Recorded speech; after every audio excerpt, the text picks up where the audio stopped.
Update 2. I told my fiancé my stepdaughter isn't mine. If you haven't watched the first part of this saga, click the link in the description. Now for the second update.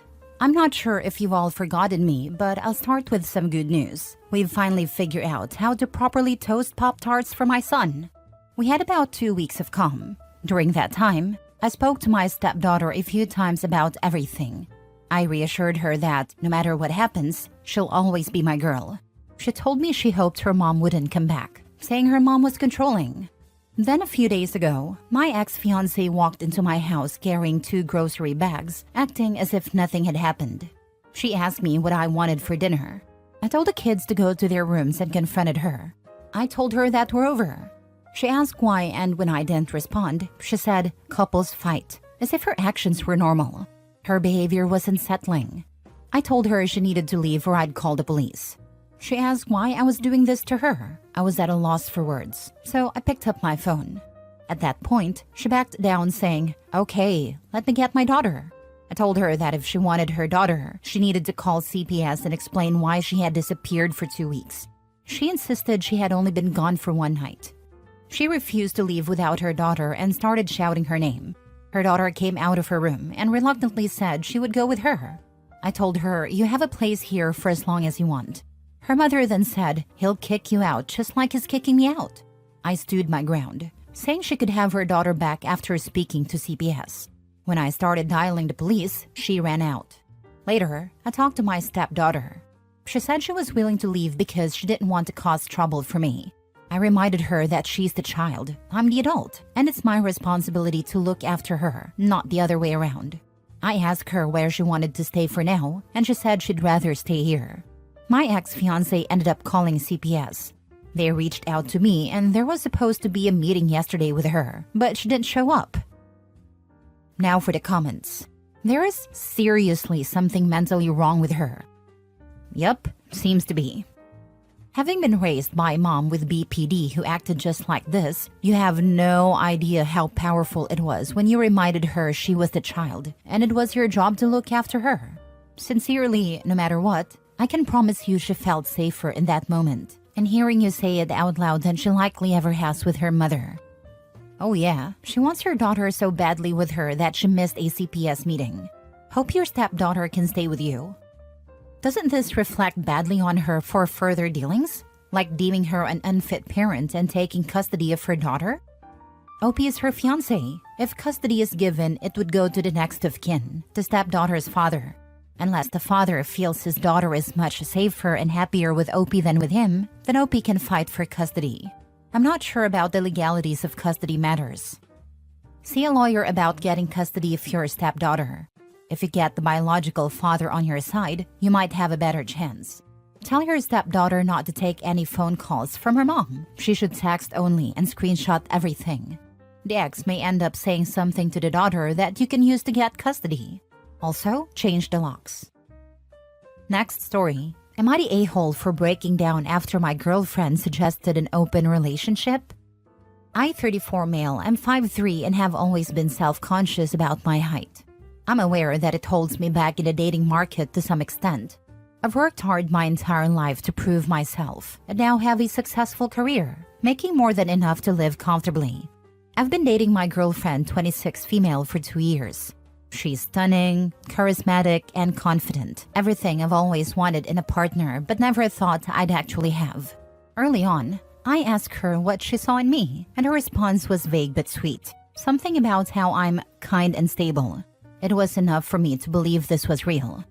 Recently, she suggested we try an open relationship. She said she wanted to explore freedom while staying committed emotionally. It hit me like a truck. I asked if she wasn't happy with me or if that wasn't enough. She laughed nervously and said it wasn't about me, just that she feels too young to lock herself down. I tried to hold it together, but I couldn't. I started crying, which I never do, especially in front of her. I told her that it felt like I was just a placeholder, that maybe she was using me for financial security while looking for someone better. She looked shocked and said I was overreacting and being dramatic. That it wasn't about replacing me, just adding more to our dynamic. At that point, I told her if she wanted to explore, she could do it, but not while in a relationship with me. She looked stunned and started to argue, but I told her I needed space and asked her to leave. She's been texting me saying I'm being unfair and making her feel bad for being honest about her needs. So am I the a-hole? I'm considering breaking up. This hurt me so much, genuinely. Now for the top comments before reading the mini update. Not the a-hole. A suggestion of an open relationship, especially after 2 years, is completely grounds for a breakup. Either she has someone in mind already, or she's wanting to window shop for more options in the future. I'm so sorry, Opie. That would absolutely break me as well. The fact that she started to argue and victimize herself is also very telling. She's trying to make you seem like the bad guy for holding her back. If she wants an open relationship so bad out of the blue after a 2-year relationship, she can find someone who wants an open relationship. I guess you're right, there's someone else, or she wants to search. This open relationship can't work, especially not in Opie's favor. Not the a-hole. She's basically asking your permission to cheat and not have to give up any perks of the relationship. Most of us would have felt exactly how you're feeling. Let her go. It's better to be single on your own than alone in a shell of your relationship. This is exactly what people are doing nowadays, using open relationships as covers for cheating. They only want to open it on their side though, and get upset when a person who didn't want to open the relationship ends up relenting and starts dating outside the relationship as well. The person who wanted the open relationship didn't specify they only wanted it on their side. My ex opened a relationship without bothering to tell me, at least if you believe her. She wasn't cheating, we were just supposed to live together, married, while doing whatever we wanted otherwise. She even suggested that when she was caught. To no one's surprise, she got super mad when I started dating around months after I kicked her out and started the divorce. She meant exactly what you're saying. An open relationship where she got to do whatever she wanted while I provided money, took care of the kids all night, cleaned the house, did the laundry after work, and lived like a monk. And that's what OP's now ex is suggesting too. She doesn't want to be locked down. She wants the stability. She wants the stability he provides, while looking around for someone else to latch onto for the next round. Update. I broke up with her over text. She was really mad and called me crying, but I was 100% sure, so I broke up with her regardless. Next story. Am I the a-hole for ruining Thanksgiving after my boyfriend announced my pregnancy and his mom fainted? So I, 20 female, went to my boyfriend's Jake, 22 male, family's Thanksgiving dinner last week. We'd been dating for a year and this was my first time meeting the whole squad, so I was already kind of nervous. Before we left, Jake joked about how his family was super traditional and said I should be ready for some old-fashioned vibes. I just laughed it off. Dinner starts and everything's fine, until Jake suddenly goes, "Hey everyone, we have big news." I'm sitting there like, what big news? Then he grins at me and says, "Tell them, babe." I'm panicking, so I just sit there confused, and his mom is already emotional, asking if we're engaged or something. Then Jake drops, "She's pregnant." Y'all, I am not pregnant. I immediately start denying it, but Jake's cracking up saying it's just a joke, and telling me to play along. His family is laughing. His mom legit faints. His dad starts yelling, and his grandma's praying under her breath. I'm mortified.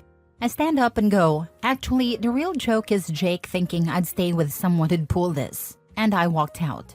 Jake's been blowing up my phone, saying I embarrassed him and ruined Thanksgiving. His family's apparently mad at me for causing drama, but like, I didn't announce a fake pregnancy and traumatize his mom? Am I the a-hole for walking out and leaving him to deal with the mess? Not the a-hole. Your now probably ex-boyfriend thinks that putting you on the spot with no warning in front of his family is totally okay. Nope. OP, good job on that.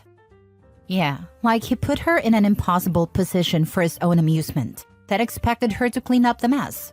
He's lucky she didn't go off on him right then and there. Bro really thought the fake pregnancy announcement to his whole traditional family was going to be peak comedy. Not the a-hole. Let him deal with the mess he made. Finally, people who agree. Anyone who isn't a complete moron should agree with you. It's insane anyone would think this is reasonable behavior from him. Like, maybe if they're that type of family and you both planned a joke, it could land. But not including you in the joke makes you the joke, and that's really crappy of him. Next story. Am I the a-hole for breaking off my engagement with my fiancé because of his creepy comments toward my 14-year-old sister? I, 20 female, am in a tough situation, and I'm not sure if I'm overreacting, so I need some outside perspectives. I've been with my fiancé Charles, 35 male, for about 2 years, and everything seemed fine until recently. A few weeks ago, my 14-year-old sister, Amy, came to stay with us for a few days while our parents were out of town. During her stay, I started noticing some really unsettling things. At first, I thought I was imagining it, but Charles started making comments that made me feel incredibly uncomfortable. He would call her so hot and say things like, "You're going to turn heads when you're older and you've got such a body on you already." The worst part was when he said, "I'd be jealous if I were your boyfriend. Every guy will be looking at you soon." I tried to ignore it at first, but it kept happening and I began to feel sick to my stomach. Then one evening, I overheard him telling a friend on the phone, "Amy's got that look now. It's like she's starting to bloom." It was honestly one of the creepiest things I've ever heard. I felt like I was losing my mind, and I just knew I couldn't stay in that relationship anymore. I confronted him about his behavior and he immediately got defensive. He denied it and said I was being paranoid and that I should trust him. He insisted that he was just being nice and that I was overreacting. I didn't care. I packed my things, broke off the engagement, and moved back in with my parents. Now my friends and some family members are telling me I overreacted.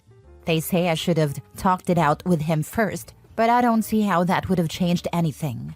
So am I the a-hole for breaking up with my fiancé because of his creepy comments toward my little sister? Now for the top comments. Drop the man and the friends defending him. That is red flag and fire behavior. He was grooming your sister. He's got huge pedo vibes. I would not want him around your sister, any future friends' kids, or your own. The age gap is too much. Your sister is not much younger than you are. To us older people, him being with you is just as sick as picturing him with your sister. Get out. Good job. I'd also look him up to see if he's on an offender list. I'd argue that with the age difference, he was grooming OP too. Freaking disgusting. OP did the right thing throwing away the whole relationship. Why are you surprised when you dated him as a teenager? You probably got too old for this creep. My parents convinced me it was okay because their situation was similar. Dad is in his 60s and mom is 40s. You're 15 years younger than him. He's not with you because you're mature for your age. That's the whole point. You're younger and easier to control. Once you get older, he'll leave for someone younger. That's the kind of man he is. Leave now before it's too late and before he gets a chance to hurt your sister. Last story. Am I the a-hole for cutting off my family after they didn't believe me about my cousin? I, 25 female, cut contact with my family when I turned 18, and I've been estranged from them ever since, until recently. Growing up, I was part of what everyone else thought was a loving, close-knit family. We had regular family dinners, holidays, and vacations together. But beneath that picture-perfect facade, something terrible was happening. When I was 13, my older cousin, then 21, started sexually assaulting me. At first, it was subtle. He would brush against me accidentally or linger too close when no one was paying attention. I didn't know how to process it at the time and tried to convince myself I was imagining things. But over time, his behavior escalated. He began cornering me during family gatherings, groping me, and making vulgar comments about my body. The breaking point came when he trapped me in a room during a family party, put his hand under my shorts, and touched me there. I froze, too scared to scream. He leaned in and whispered, "No one's going to believe you," before walking out like nothing had happened. For years, I carried the weight of that moment alone. I avoided him as much as I could, but he always found ways to isolate me. I felt dirty and powerless. At 16, I couldn't take it anymore and finally told my mom. I remember sitting on the edge of her bed, sobbing as I explained everything. I thought she'd protect me, but instead, she said, "You must have misunderstood him. He'd never do something like that. He's family." When my dad found out, he told me I was being dramatic. and warned me not to spread lies that could ruin lives. Their reaction crushed me. Desperate, I confided in my aunt, his mom, hoping someone would believe me. Instead, she screamed at me, accused me of trying to destroy her son's reputation, and told the rest of the family that I was lying. After that, everything changed. My siblings avoided me and other relatives stopped inviting me to things. I became the black sheep, the troublemaker. Meanwhile, my cousin acted like nothing happened, smirking at me during family events or brushing past me just to make me uncomfortable. I started skipping gatherings altogether, but that only made me look difficult in everyone else's eyes. When I turned 18, I packed my things and left. I went no contact with everyone, determined to start over. Therapy helped me process the trauma and the betrayal, and over time, I built a new life for myself. I went to college, started a career, and met my fiancé who knows everything and has been my biggest support system. For years, I didn't hear from my family. I assumed they didn't care. But a few months ago, after I announced my engagement, my parents reached out. My mom left a long voicemail saying she missed me and wanted to heal the family. My dad sent an email saying they regretted how things turned out and wanted to be part of my wedding. At first, I ignored them, but they kept reaching out, so I finally responded. I told them I'd only consider reconciling if they acknowledged what happened and apologized for not protecting me. My mom started crying, saying she was sorry for how things went, but refused to outright admit she'd failed me. My dad said, "We did the best we could at a time," which felt more like an excuse than an apology. Then, other relatives started reaching out, saying I needed to let it go for the sake of the family. One even said, "He's changed. Why hold on to the past?" But to me, it's not just the past, it's years of betrayal, silence, and being dismissed that still haunts me.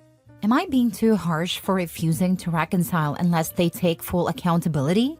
Or am I justified in keeping my distance from a family that chose their comfort over my safety? Am I the a-hole? Not the a-hole. Block them all. They're not your family. True, what Opie experienced was sexual assault, and the impact of that trauma is huge. Your parents and aunt had a responsibility to protect you, and they failed. Not the a-hole. If I'm being honest, it sounds like you have let it go and are not holding on to the past. You're moving on it up. They made a choice to not believe and protect you. This is a very reasonable direct consequence of that choice. You even offered them a very fair boundary to be able to reconnect, acknowledging the past so they can move on and you can heal. If they can't even meet that one requirement, then they aren't ready to treat you with the respect you deserve. They want to go back to the dynamic that fits for them. I hope you're able to continue healing. You're doing great in my opinion. There's an audacity flare somewhere that would fit this perfectly. Similar to, "Sorry, I messed you up running you over with my car, but I did the best I could considering I was drunk." Not the a-hole OP. Out the abuser enablers, then block them all. Have a wonderful life. You deserve every minute of it. Not the a-hole. These people are still blaming you.